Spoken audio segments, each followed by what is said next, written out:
નમસ્કાર દર્શક મિત્રો, ચેનલ લાઈવ વિટનેસના આજના સમાચારોમાં હું દ્રષ્ટિ આપ સૌનું સ્વાગત કરું છું અને હવે જોઈશું સમાચારો વિસ્તારથી। સમૂહ લગ્નોત્સવ પાછળ ભાવનાનું પ્રેરણા સ્ત્રોત SRK અને SRKKFના founder chairman emeritus Shri Govindbhai ધોળકિયાનો વિચાર છે। તમને વિશ્વાસ છે કે તમારી સંપત્તિનો સદુપયોગ કરવો હોય તો સાચી જરૂરિયાતવાળા લોકો આજુબાજુ તમારી સાથે જ છે। તેમના માટે કંઈક સારા કામ કરી શકાય એ જ સાચી સેવા। કાર્યક્રમ દરમિયાન જાન આગમન, હસ્તમેળાપ, આશીર્વચન સમારોહ, ભોજન સમારોહ અને કન્યા વિદાય જેવા ધાર્મિક વિધિઓ પરંપરાગત રીતે સંપન્ન થયા। સમારોહના ઉદ્ઘાટન તરીકે કેન્દ્રીય મંત્રી CR પાટીલ અને ભારતના લો અને જસ્ટિસ મિનિસ્ટર શ્રી અર્જુન રામ મેઘવાલે હાજરી આપી। ગુજરાતના નાયબ મુખ્યમંત્રી શ્રી હર્ષભાઈ સંઘવી પણ હાજર રહ્યા।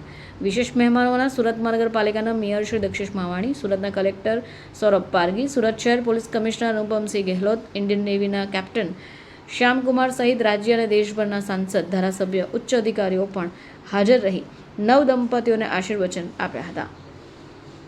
આ કાર્યક્રમમાં SRK ગ્રુપના ગોવિંદભાઈ ધોળકિયા, દિનેશભાઈ નારોલા, અર્જુનભાઈ ધોળકિયા, જયંતિભાઈ નારોલા, રાહુલભાઈ ધોળકિયા દ્વારા મહેમાનોનું આત્મીય સ્વાગત પણ કરાયું હતું। પ્યોર વિવાહ આજે માત્ર સમૂહ લગ્નોત્સવ નહીં પરંતુ સમાજમાં દીકરીઓના માન ગૌરવ માટેનું એક માનવંતું અભિયાન બન્યું છે। SRK પ્યોર વિવાહ એટલે કે Shri Ramakrishna export private limited કંપનીના આજે ફેમિલી મેમ્બરોના જે દીકરા દીકરી હોય એનો આજે લગ્ન પ્રસંગ દર વર્ષની જેમ ઉજવાઈ રહ્યો છે।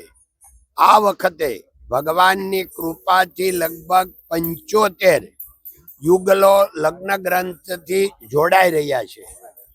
એટલે આ જે નવ યુગલો છે એમના જીવનમાં જે કંપનીની ઉર્જા છે એ પણ આવે અને એનું જીવન ખૂબ જ સુખમય, હેપીનેસ રહે એવી ભગવાનને પ્રાર્થના। આજના આ પ્રસંગે આશીર્વાદ આપવા માટે દિલ્હીથી આપના માનનીય મિનિસ્ટર શ્રી અર્જુન મેઘવાલ સાહેબ પધારવાના છે અને આપણા લાડીલા જે કેબિનેટ મિનિસ્ટર છે એવા CR પાટીલ સાહેબ પણ પધારવાના છે અને અહીંયા જે આપણા સૌ ગુજરાતના, સુરતના વિશિષ્ટ મહાનુભાવો પણ આ આશીર્વાદ આપવા પધારવાના છે। એટલે આજે એને માટે SRK ગૌરવની લાગણી અનુભવે છે। ધન્યવાદ। જય હિન્દ, જય ભારત, નમસ્તે।